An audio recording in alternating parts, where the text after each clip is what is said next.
Hi, I will be presenting my Engineering 131 project. Within my group, I was in charge of the hardware and the software. After presenting these two components, I will give a demonstration. In general, this project is an LED array that is turned on with specific patterns based on a program that analyzes a song. What happens is that a song is played on my computer, is sent to the National Instruments MIDAC, is sent back to my computer, and based on the power spectrum readings from the song, is sent to one of the three sub-VIs, which work like classes in Java. Based on those sub-VIs, a specific pattern is turned on with the LED array.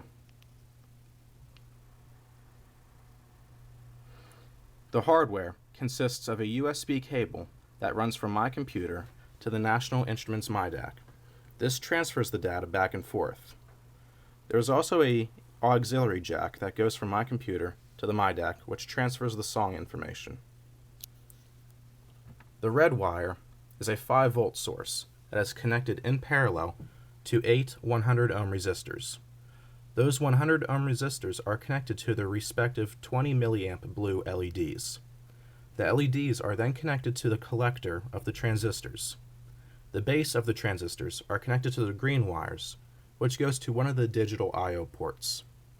The emitter of the transistors is connected to the black wires, which are connected in parallel back to ground.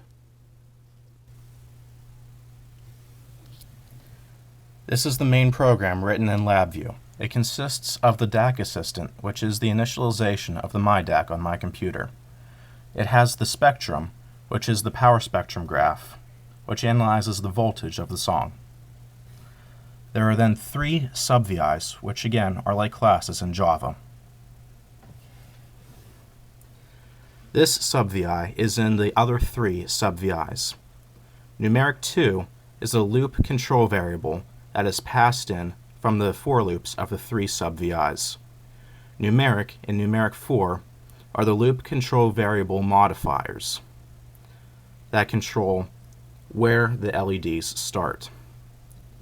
The positive and negative that are connected to these values control whether the LEDs run backwards or forwards. Numeric 5 and numeric 3 are the x variable modifiers in the equation x 2 to the n, which convert the constants into binary values. These turn on the LEDs.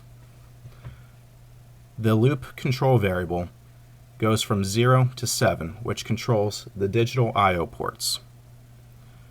This is converted into binary with the equation x 2 to the n so that one of the LEDs, or many of the LEDs, are turned on. This data goes into an array, into the DAC Assistant, which puts the information into the MIDAC. This is one of the sub-VIs that takes input from the MIDAC, and based on that input goes into these comparison values with critical values hard-coded in. If these Boolean statements are met, and if they are true, it goes into the case structure, which contains a for loop. The for is the loop control variable that controls how many LEDs will turn on whenever the for loop is executed. There's a 100 millisecond delay in between each loop iteration. This one is a box pattern that starts from the 6th LED and goes to the 3rd LED. This runs backwards. This sub-VI takes data from the MIDAC, is compared against negative amplitude values, and if those conditions are met, goes into this for loop. This one also has 4 iterations with a 50 millisecond delay. This sub-VI runs the LEDs in a forward line, going from the 1st LED to the 4th LED. This one is similar, but it takes positive spectrum data and compares it against these critical values that are coded in. If the conditions are met, it goes into the for loop, which also has 4 iterations and a 50 millisecond delay. This, though, runs the LEDs in a backward line, starting from the 8th LED and goes to the 5th LED. From I/O port 7 to I/O port 4.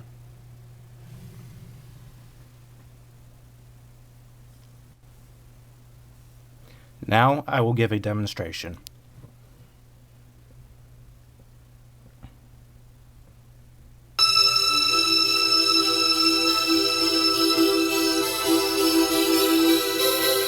The power spectrum is running.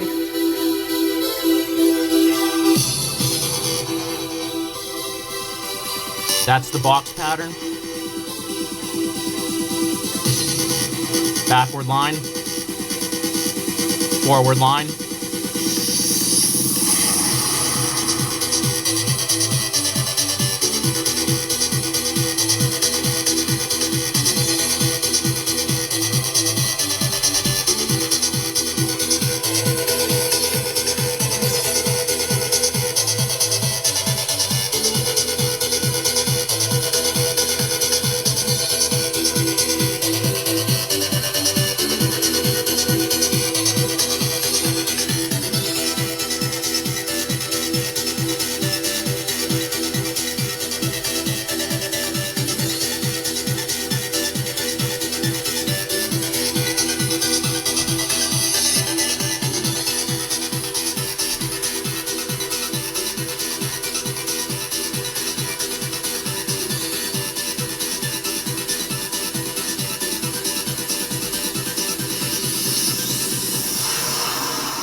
Some problems my group encountered are that the MIDAC cannot process the information sent from the song fast enough, so there is some lag sent to the LED array. We played around with the buffer size and the sample rate, only to have minor improvements.